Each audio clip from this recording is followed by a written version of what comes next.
Hey everybody, how's it going? Welcome back to Stylist Meets Vinyl. My name is Chris.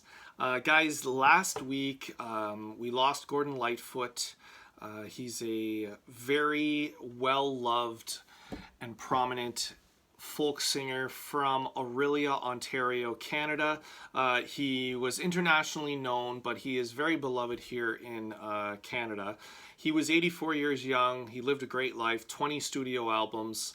Fantastic songwriter, storyteller, and really, I mean this, he's just such a Canadian legend.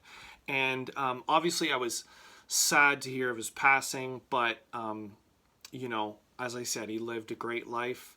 He blessed us with so many stories and songs along the way, and I wanted to take a moment. I know I've seen a few videos coming in of people kind of giving their tribute to Gordon, and I wanted to do something similar to that, but I also wanted to showcase, so to me, Gordon Lightfoot is an excellent storyteller. I love the stories that he tells in his songs. I mean, they're beautiful songs, but they're also really cool tales that he's telling, and some are true and some are just fictitious, and sometimes, you know, he's a narrator from his point of view, and sometimes he's telling it from someone else's point of view. I mean, I think everyone knows the song The Wreck of the Edmund Fitzgerald, which he was perhaps best known for, one of his biggest hits.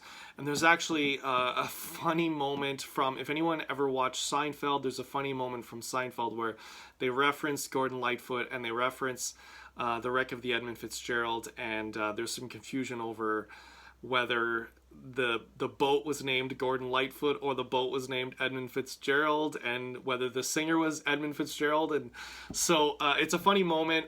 Maybe if I can find a link, like a YouTube link, I'll link it in the description of this video, so make sure you check that out if you're not sure. It always brings a smile to my face. But however, I wanted to just go through 5 great songs from Gordon Lightfoot and the 5 stories that they tell in those songs. So primarily I'm going to be taking songs from this album here. This is Gordon Lightfoot Fantastic. This is a double LP. This is a greatest hits from 1975. Now there's a little bit of a story, my own story, for this album. When I bought this album, and I've actually still got the price tag, I bought it for $5.99.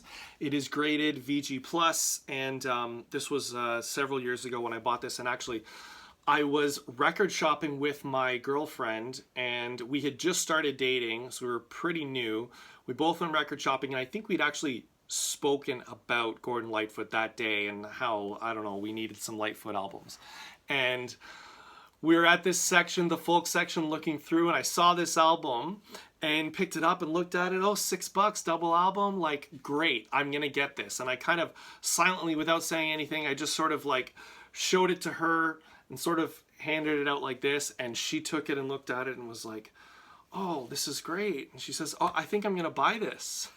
And I had already decided at that moment that I was gonna buy it, so I had to kind of awkwardly, because we were still very new in the relationship, I had to awkwardly sort of explain, oh no, this is me showing you this album like this. That's me telling you, look what I found, look what I'm gonna buy.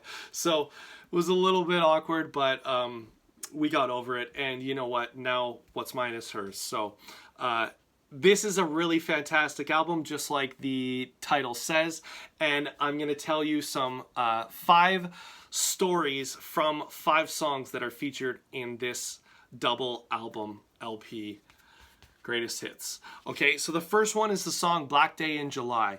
This is a true story. It is about the Detroit riots of 1967 between black residents and the Detroit Police Department. The riot lasted 5 days. It was the worst riot in the United States since the 1863 New York City draft riots during the American Civil War.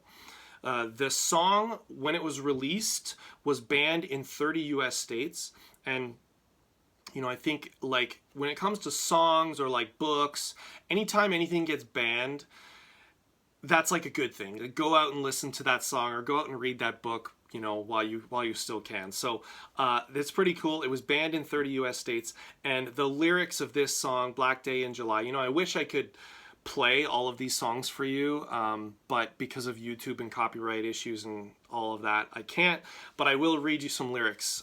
So, Black day in July, black day in July. Motor City madness has touched the countryside, and the people rise in anger, and the streets begin to fill, and there's gunfire from the rooftops, and the blood begins to spill.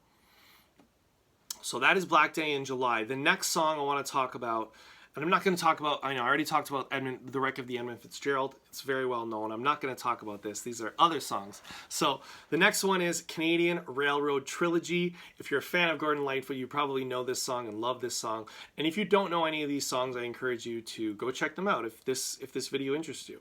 So Canadian Railroad Trilogy, the song was commissioned by the Canadian Broadcasting Corporation, the CBC here in Canada, in 1967 to commemorate the centennial of Canada. It was celebrating 100 years from 1867 to 1967. The song chronicles the construction of the Trans-Canada Canadian Pacific Railroad that ran from the Pacific Ocean to the Atlantic Ocean, right across Canada from sea to sea. While the song does speak of the wonder and the optimism of building such a massive railroad, it also chronicles the losses experienced amongst the manual laborers who constructed the railroad.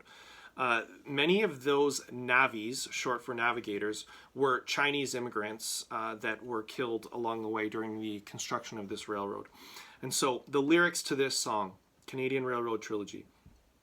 We are the navvies who work upon the railway, swinging our hammers in the bright blazing sun, laying down track and building the bridges, bending our backs till the railroad is done, laying 'em in and tying 'em down, away to the bunkhouse and into the town.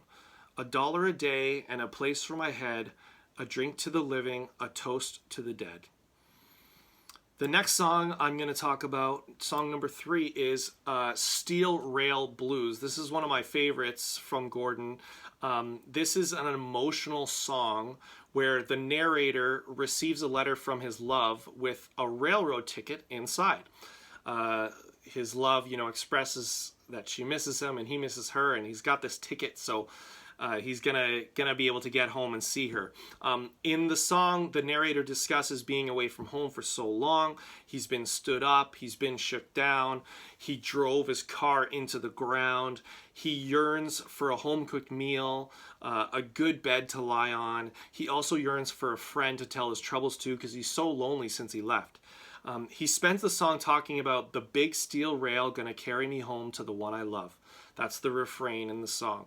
Then we get to the last verse of the song, in which the narrator explains, "Now here I am with my hat in hand, standing on the broad highway. Will you give a ride to a lonesome boy who missed the train last night? I went in town for one last round and I gambled my ticket away, and the big steel rail won't carry me home to the one I love." That one always gives me a bit of, it gives me a little bit of emotional feels there, where even though he was reckless, he went into town for a round and he gambled his ticket away, but now he's just left like heartbroken and yearning for his love. It always just gives me a thought, Okay, the next song, this song is called Boss Man. And I chose this song because I think it sounds different than most Gordon Lightfoot songs. And this is also kind of like a blue collars worker anthem, this song. It is told from the POV, the point of view of a mine worker who has worked very hard his whole life, toiling away for the boss man. He wants to rest, but the boss won't stop watching him, and he wants to put down the heavy load that he carries, but he's got to keep working to support his wife and his 2 children. He had, what does he say? I had a child in July and another last May. So he dreams of retiring in 10 years and collecting his pension. And the lyrics go, boss man, what do you say? If you can't lend a hand, then get out of my way.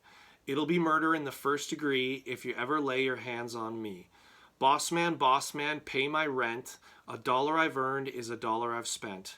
The company plan takes all my check for breaking my back and risking my neck. The last song I will talk about is another one of my absolute favorites of Gordy. This is Early Morning Rain. Now this is another evocative and emotional song. It has been covered by Elvis Presley, Bob Dylan, and Neil Young, amongst others, I'm sure. But in this song, Early Morning Rain, the narrator stands next to a highway runway in the rain, watching these giant planes take off. He's far away from his home. He misses his loved ones, but he has no money to get back home. So he just stands there at the fence watching the planes take off. He sees one giant 707 that is westward bound and will be flying over his home in about 3 hours' time, but he has no way to get on the plane. And the lyrics for this one say, "This old airport's got me down, it's no earthly good to me, and I'm stuck here on the ground, as cold and drunk as I can be. You can't jump a jet plane like you can a freight train, so I'd best be on my way in the early morning rain." Now, of course, I can explain all of these songs to you and I can read the lyrics to you, but you won't really get the full impact of them unless you look them up and listen to them yourselves. Go find a Gordon Lightfoot album and buy it. They're not that expensive. They're fantastic, and we're sad to miss him, sad to lose him. But you know what? When an artist leaves us, a songwriter, a musician, when they leave us, they leave us with their gifts, and their music is truly a gift that we can listen to whenever we want. And even though Gordon is gone, his gifts are still with us. So rest in peace, Gordon Lightfoot. Thank you guys so much for watching this video. Make sure you come right back here where Stylus meets vinyl. Thanks. See ya.